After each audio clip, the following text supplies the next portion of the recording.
It's Lisa from Been There, Got Out. And today's guest I actually met in person last month. Maybe, no, it's March, in Nashville at the Amicable Divorce Network conference. And his name is Chris Beck, and he works for a company which many of you have probably heard of called SoberLink. Okay, Chris. Um, anyway, because we deal all the time with a lot of addiction and high conflict situations. Oh, it worked. Great. Hi, Chris. Hello, how's it going? Good. So I was just saying that we met in Tennessee in person, which is rare, but it was so nice to meet you. And when you said that you work with SoberLink, I thought, ooh, we need to do an interview because our community deals with a lot of addiction, whether it's with themselves or with their exes. And so SoberLink comes up all the time, especially when it comes to parenting plans.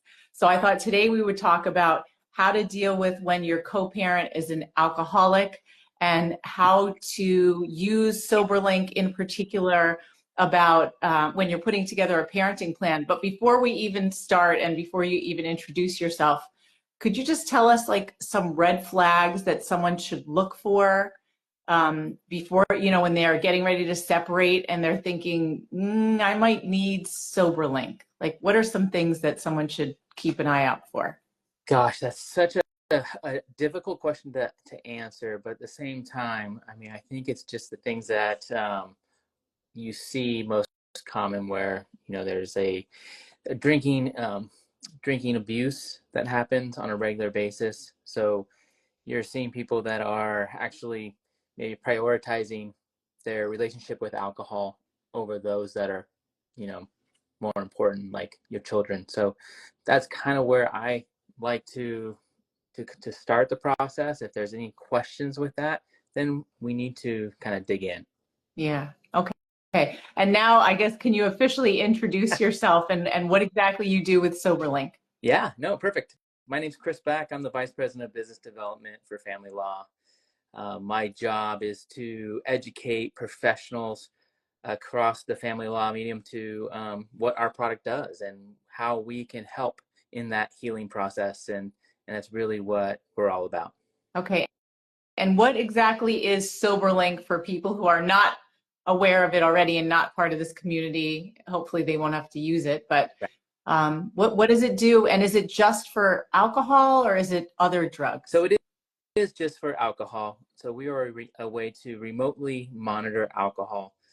And our technology is a breathalyzer that we combine with facial recognition software and a way to remotely communicate that information to anyone that's part of the monitoring agreement or part of the parties that are involved. So what typically happens is a monitor client would blow into our device, it confirms their identity, gets the BAC recorded, and then sends those results to all the parties that are part of the Okay. agreement. So Okay, what's the BAC, just in case people don't know what sure. that So that's is? the blood alcohol content. So typically that's in a value. What is most typical that people hear is what the driving BAC threshold is, and it's 0.08. So if you have, let's say, a beer, typically you could blow into a breathalyzer and be at 0.02. But it all depends on your size, gender, how long you've been drinking. There's so many different variables that it's very hard to predict what your BAC level will be after a certain amount of drinks. Yeah. Now, one thing that I thought was so interesting when we met and I'd asked the question was regarding testing, how often someone should be tested. And I know a lot of our clients, when their exes are using SoberLink, they say, I want them to be randomly tested because I want to make sure that they're not drinking at all. But you disagreed with random testing. Can you say why?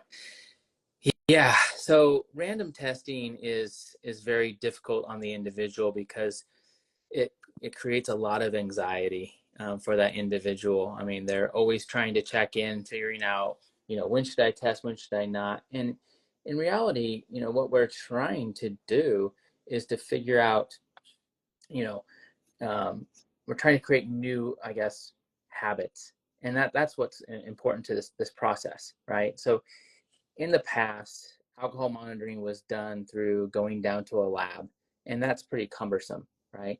So we used randomized testing because that way you didn't have to go to the lab quite as often. But now with remote technology such as SoberLink, where it is actually a handheld device, and I have it here in front of me in case you can see that.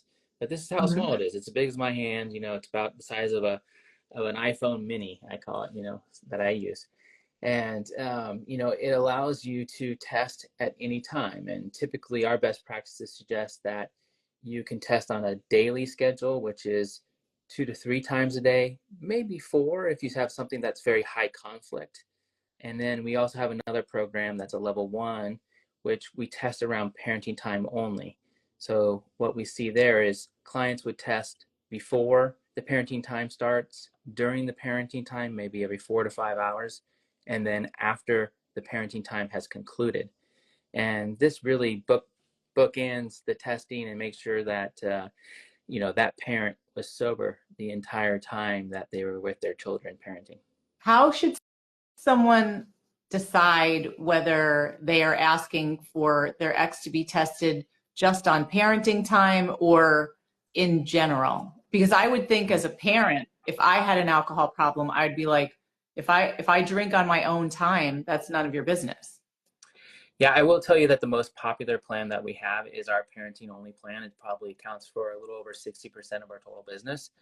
But the level 2 program, where you're testing every single day, seven days a week, 2 to 3 times a day, is more of what we call our treatment program model. So, it's hard for me to say when you should choose level 1 or level 2. I think it's always good to have a mental health professional or maybe an addiction specialist be involved in the conversation and help make that decision. But I do believe that if there is allegations, that a good starting place is to start with level 1, and then we can go from there. Yeah. Another thing that came up with our clients and that I asked you about was supervised visitation while being monitored by SoberLink. And I know one of our clients had said that her ex was being tested, but was on supervised visitation. And he did not send the test over to her, which he was supposed to do. Mm-hmm. And then he came to pick the child up with the supervisor, who happened to be his father. And she said, I'm not releasing him to the supervisor. And so I thought, well, not that I, know what's best in that situation, but I thought if you have a supervisor there, if a parent is impaired and the child's not in direct danger, why would somebody need that double protection of supervised on top of it? And I like your answer. Can you say why it's important to have both? Like if someone is drunk and on supervised visitation, that they should not be present with Well, the child. well, it's really about the interaction between the parent and that child. If there is a parent that is impaired, there's never going to be a great interaction with that child. A lot of the interaction will, unfortunately, be inappropriate. And some things will be said that probably they will regret because of them being intoxicated. So even though there might be a supervisor, we still want to have a sober parent there. I always recommend that in very high risk cases, and they decide that a supervised um, person is going to be part of the visits, that those records from SoberLink get sent to that person to even have the visitation started. Mm-hmm. Because a lot of times we're dealing with children that are very small, and you're trying to find some type of reunification with that child, and so there's a lot of holding of the child if they're a baby, or interactions. And if you are not sober, that those interactions can go in the wrong direction very fast, even with a supervisor there. Right. And we know how kids often pick up on things like when something is off, even when they're very young. Yes, I am always surprised. I have 5 kids of my own, ranging from ages 4 to 15. Gosh, it's hard to imagine the spread, but I say it out loud and I'm always shocked. But yeah, the way they pick up on things always surprises me. And when my 7-year-old reminds me of something I said 2 months ago, and I'm like, how do you remember that? I don't even remember saying that, but you're right. That is something I would say. So Mhm. I am always shocked by the way that that kids remember things, and they tie events to different things that you say, and it's easy for them to recall in the future. So yeah.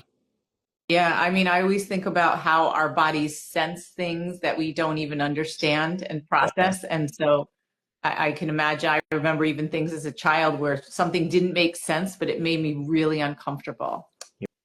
you are right. You are right. It's amazing. Even senses, my kids will bring up smells that they had, and it will bring up experiences that they've had in life. And I'm like, wow, that's so amazing that they connect the two different things. And so they always wow me each and every day. Yeah. Yeah. And speaking of smells, I'm thinking about the scent of Mm-hmm. alcohol Yep. on a parent Yep. and the Yeah. impact that can have in all kinds of ways on their lives and moving forward in their relationships, because we know that people gravitate towards what's familiar. You are absolutely right. You're Yeah, absolutely right. Yeah. so scary. Someone asked the question, what if the person doesn't believe they have a drinking problem? I'd love to hear the answer to this Mm-hmm. one. So that's how probably 80% of the people who go onto our system start. To be completely Yeah. honest, there's a lot of that. First thing is denial, and then we have to start thinking about, get ourselves out of our own way. The reason why we want to do something like alcohol monitoring is we want to have time with our kiddos, and we want to prove that we can parent in a sober way and earn trust back with our, concerned other parties, the other co-parent.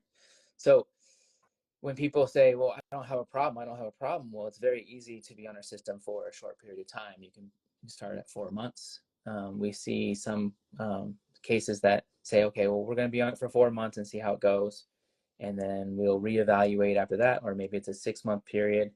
At SoberLink, we see the average being over 9 months for individuals that come onto our system. So when I say a lot of people start with denial and then end up being, the average is over 9 months, that kind of speaks for itself.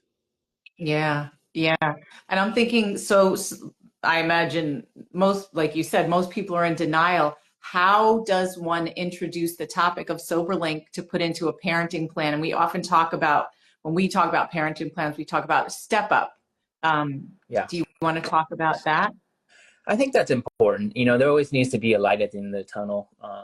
When we enter into a program like this, and whether it's a step up, step down type program where you have both triggers in place, I think that's where you see some success. Where after 6 months of continued sobriety, maybe the frequency of the testing goes down, or they go from level 2 to level 1. There's a lot of different ways you can reward the person who is being monitored for what we'll call good behavior, which is Mhm. compliant testing over a certain amount of time. And I think by using that, I call it a dial, we can really get to a spot where we're starting to see better interactions with the kids. And that's really what this is about. This is about making sure that we keep that parent who's maybe struggling with alcohol use disorder, or even, some type of abusive drinking habits, to be with their child. And, that I would say that if we can give that parent a tool to help them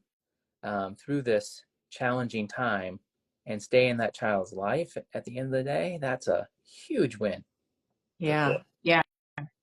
I was thinking how this, in some ways, because it is monitoring, is a little bit like supervised visitation, and how often people, when they're assigned or they're ordered to do supervised visitations, they're really angry and Right. they feel like it's not fair, but that there are benefits to these kinds of situations. So you just gave one huge one. Are there any other benefits, like if someone were trying to convince someone else to just try it for a little while, knowing in their mind, we want the kids to be safe. We want to reintroduce you to the kids.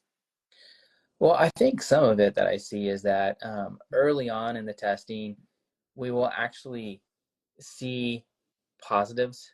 And so that denial quickly turns into a realization of, wow, I didn't realize that I have such a problem. And, self-reflection is very strong. And, having an unbiased tool like SoberLink can really help in that process. Wow. Yeah, for sure. How does SoberLink prevent false tests, like clean tests?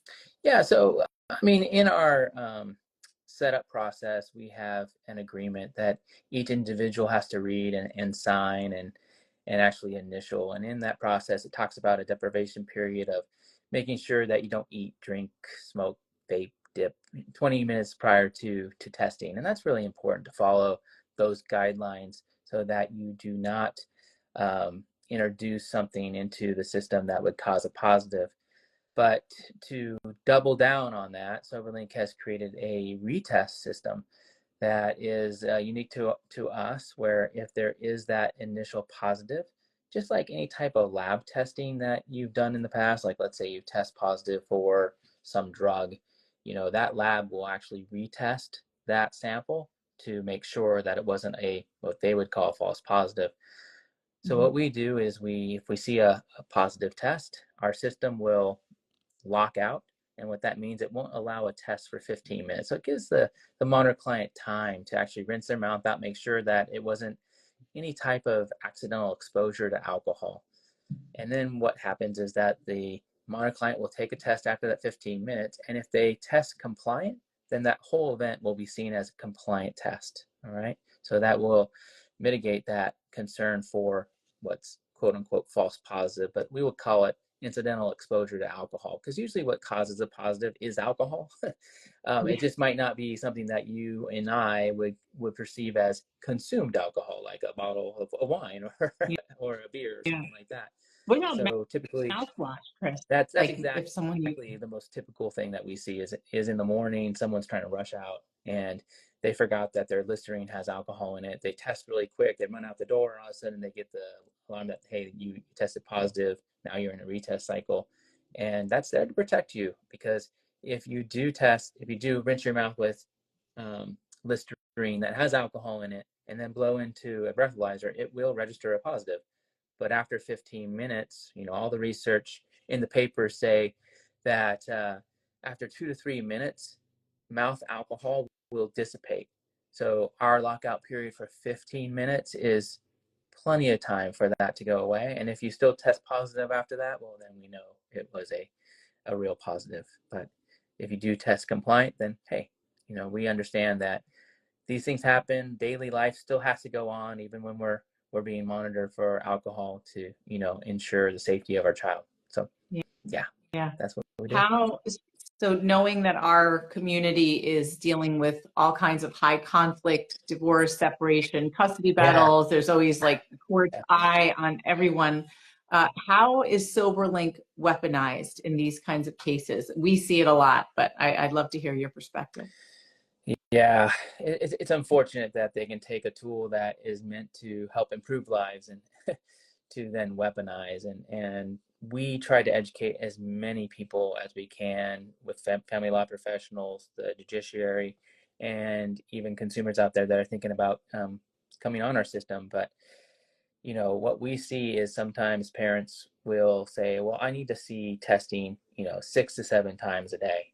And Mhm. in our um, history and looking at how testing works, that is just you know not necessary. You will Mhm. That's over testing, that's weaponizing our system, and that's just putting an undue burden on that person that's just trying to prove their sobriety. And Yeah.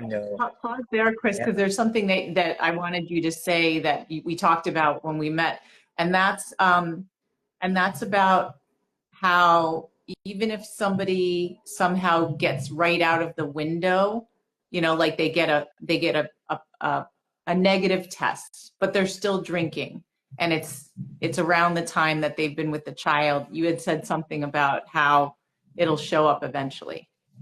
Like people who are addicts can't really control things. that's very true. What we see in all the literature that we read, and from the results that we get, since we've been around since 2011, we know those who struggle with alcohol use disorder, they don't just have one drink, and maybe they might be able to control it the first time they try and get away with it, but the second, third, eventually they end up testing positive, even if it's something two times. Oh, wait, Chris, your volume is suddenly fading out. I'm so sorry. Oh, wait. I think it might be better now. We good? Yeah, better. All right. It just slowly faded. All right. Okay. So, what we see is and I forgot what I was talking about. About how even if they get away with Right. it once, they can't really regulate themselves on a consistent basis. That's absolutely right. And, over time, they are going to test positive and they're not going to be able to control their alcohol intake. So that's really where our technology comes into play there. Yeah.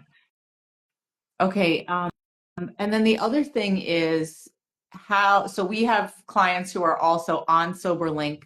One person in particular has been on for years and is thinking, and they haven't been back to court, but she's saying, I want to get off because it's really embarrassing. Like I have to do it at certain times of the day. I have to do it at work. And then sometimes when she's wanted to go to an event, like a sporting event with friends or a concert, and she knows she has to test like 7 p.m., that's the time that shows start. And so she doesn't want to say anything, and then she'll have to go late because she doesn't want to bring it into the arena because they open up the bags and stuff. So what does someone do in a situation like that where it's been years, they've had clean tests for that time? Like, how do they get off SoberLink if it wasn't originally written into the plan about a step down? Oh, wait, your volume's gone. I apologize. Okay. So can you Now hear me you're okay? So, to get off SoberLink, that's up to the individual. They can, talk to the other parties and see if they need to get off. They can talk to their attorneys and see, where that agreement lies that, they don't have to do SoberLink anymore.